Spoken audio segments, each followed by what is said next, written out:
हमारे YouTube channel story teller में आपका स्वागत है, जहां कहानियां कथन की शक्ति के माध्यम से जीवंत हो जाती हैं।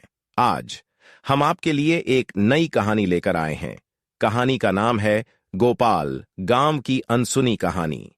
गांव के बाहर एक जंगल था। इस जंगल में एक बूढ़ा आदमी रहता था। उसका नाम गोपाल था। गोपाल की आंखें बहुत खराब थीं और वह बिना छड़ी के चल नहीं सकता था। गांव वाले उसे बावला कहते थे क्योंकि वह अजीब व्यवहार करता था। एक दिन गोपाल जंगल से लकड़ियां इकट्ठा करने गया। दोपहर ढलने लगी और वह वापस नहीं आया। गांव वाले चिंतित हो गए। उन्होंने उसकी तलाश शुरू की, लेकिन वह कहीं नहीं मिला। अगले दिन सुबह एक गांव वाले ने जंगल में गोपाल के टोपी और छड़ी को देखा। सब लोग डरने लगे। क्या गोपाल को कुछ हुआ है? उसे किसी ने मारा या फिर कहीं खो गया है? किसी को नहीं पता था। दिन बीतते गए और गोपाल लापता रहा। गांव वालों को लगा कि उसे जंगली जानवरों ने मार डाला होगा, लेकिन वास्तव में क्या हुआ था यह किसी को नहीं पता था। कुछ महीने बाद गोपाल एक दिन अचानक गांव में वापस आ गया। उसके कपड़े फटे हुए थे और वह बहुत दुबला पड़ गया था। गांव वाले दंग रह गए। उन्होंने सोचा था कि वह मर चुका है। गोपाल ने बताया कि जब वह जंगल में लकड़ियां इकट्ठा कर रहा था तो एक गहरी खाई में गिर गया और बेहोश हो गया। जब उसे होश आया तो वह खाई के अंदर फंसा हुआ था। उसने कई दिन वहां बिताए और केवल पानी पी सका। आखिरकार उसे एक रास्ता मिला और वह बाहर निकल आया। लेकिन गांव वालों को उसकी कहानी पर संदेह था, क्योंकि गोपाल के बाल और दाढ़ी बहुत लंबी हो गई थी। वे सोच रहे थे कि इतने समय में उसके बाल और दाढ़ी कैसे इतनी लंबी हो गई। शायद वह झूठ बोल रहा है। गोपाल जिद्दी था और अपनी बात पर अड़ा रहा। उसने समझाया कि वह खाने के लिए अपने बालों और दाढ़ी को काटता रहा, इसलिए वे लंबी नहीं हुई। लेकिन ज्यादातर गांव वाले उसकी बात पर विश्वास नहीं कर रहे थे। इस तरह गोपाल की गुमशुदगी एक रहस्य बनी रही। क्या वाकई वह खाई में गिरा था या फिर उसने किसी और जगह छिपकर समय बिताया? कोई नहीं जानता था सच क्या है। रहस्य और गहराता गया जब कुछ दिनों बाद गांव के बाहर गोपाल की झोपड़ी के पास से एक लावारिस कुत्ता लापता हो गया। गांव वालों ने उसकी तलाश की, लेकिन वह कहीं नहीं मिला। फिर एक रात जंगल से एक विचित्र आवाज आई। कुछ लोगों ने कहा कि यह भेड़ की आवाज थी, लेकिन दूसरों का कहना था कि यह किसी जानवर की चिल्लाहट थी। घटना के कुछ दिनों बाद गोपाल की झोपड़ी के पीछे एक गड्ढा मिला, जिसमें खून के धब्बे और बाल थे। अब गांव वालों पर शक और गहरा गया। क्या गोपाल वाकई जंगली जानवरों से बच निकला था, या उसने स्वयं अपने आप को छिपाया था? और लापता कुत्ते और जंगल की आवाजों का क्या मतलब था? क्या गोपाल ने किसी जानवर को मारा और खा लिया? कुछ लोग गोपाल से डरने लगे और उससे दूर रहने लगे। वे उसे एक खतरनाक पागल समझने लगे। लेकिन गोपाल हमेशा की तरह शांत और निर्विकार रहा। गांव में अफवाहें फैलने लगीं कि गोपाल एक रहस्यमय व्यक्ति है जिसने जंगल में कुछ अजीब किया है। लेकिन सच क्या था, कोई नहीं जानता था। एक दिन गोपाल फिर से जंगल में चला गया और लापता हो गया। गांव वाले इस बार उसकी खोज करने नहीं गए, क्योंकि उन्हें लगा कि वह फिर से अपनी पुरानी चालबाजियां कर रहा है। लेकिन एक हफ्ते बाद एक आदिवासी परिवार ने जंगल से गुजरते हुए गोपाल के शव को देखा। वह एक पेड़ से लटका हुआ था।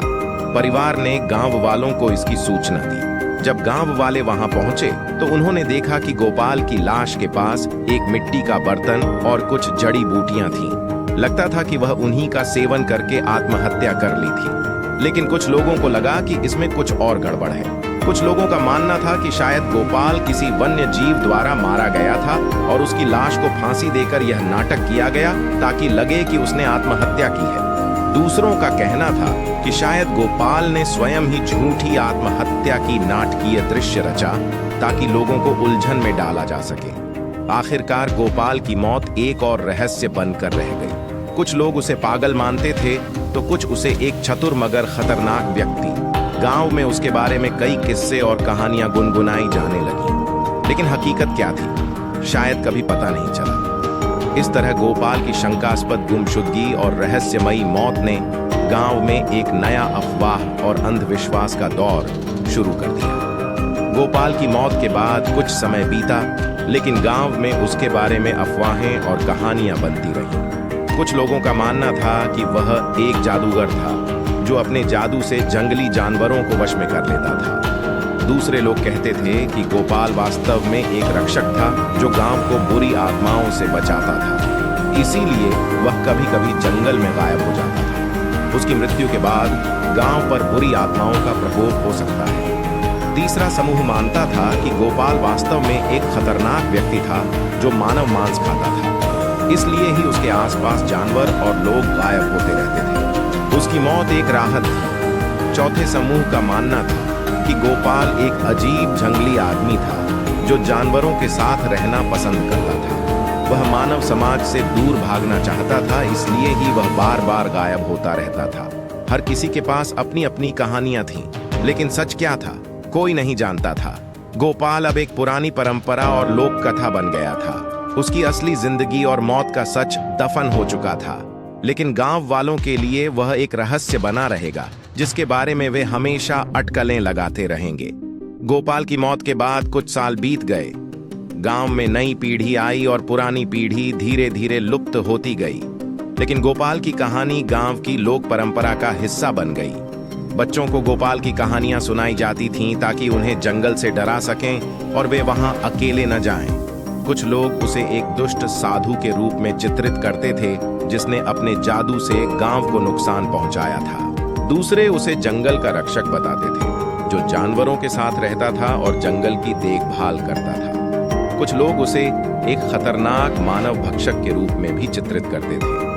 धीरे धीरे गोपाल की असली कहानी भुला दी गई और वह केवल एक किंवदंती बन गया। नए लोग उसके बारे में बिल्कुल नहीं जानते थे, वे सिर्फ अफवाहों और कल्पनाओं पर भरोसा करते थे। हालांकि कुछ बुजुर्ग अभी भी याद करते थे कि गोपाल वास्तव में कौन था। वे उसे एक अजीब लेकिन निर्दोष व्यक्ति के रूप में जानते थे, लेकिन धीरे धीरे वे भी चले गए और गोपाल की असली कहानी उनके साथ ही गायब हो गई। आज गोपाल सिर्फ एक किंवदंती है। लोग अपनी मनगढ़ंत कहानियों में उसे जो भी चाहते हैं वैसा ही चित्रित करते हैं, लेकिन उसकी असली जिंदगी और सच्चाई अब कभी पता नहीं चल पाएगी। वह गांव की एक दिलचस्प परंपरा बन गया है जिसे लोग अपनी मनोरंजन के लिए सुनते और सुनाते हैं। गोपाल की कहानी एक परंपरा बन चुकी है और उसकी असली जिंदगी के बारे में सच अब कभी पता नहीं चल पाएगा, लेकिन हर परंपरा में कुछ न कुछ सच्चाई होती है। शायद गोपाल वाकई एक अजीब और अलग व्यक्ति था जिसे लोग समझ नहीं पाए। उसका जंगल में रहना, वहां से गायब होना और फिर वापस आना लोगों को संदेह में डाल देता था, लेकिन शायद वह बस एक साधारण इंसान था जिसकी अपनी विचित्र आदतें थीं। या फिर हो सकता है कि गोपाल किसी गहरे रहस्य को छिपाए हुए है। शायद उसने वाकई कुछ अजीब और डरावना किया हो जिसके बारे में किसी को पता नहीं चला, या फिर वह केवल एक मनोरंजक कहानी का पात्र बन गया हो जिसमें लोगों ने अपनी कल्पनाएं जोड़ दी। चाहे जो सच रहा हो, गोपाल की कहानी आज भी गांव में जीवित है। लोग उसके बारे में अपनी अपनी राय रखते हैं और उसकी कहानी को अपने हिसाब से दोहराते हैं।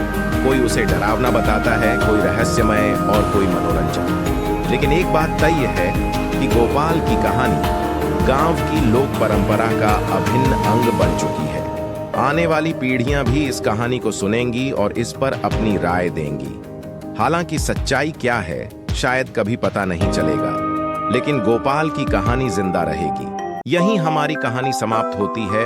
आशा है आपको वीडियो पसंद आया होगा और इसी प्रकार की कहानियों और रोमांचों के लिए बने रहे। इस कहानी कहने वाली यात्रा में हमारे साथ शामिल होने के लिए लाइक, सब्सक्राइब और नोटिफिकेशन घंटी दबाना न भूलें।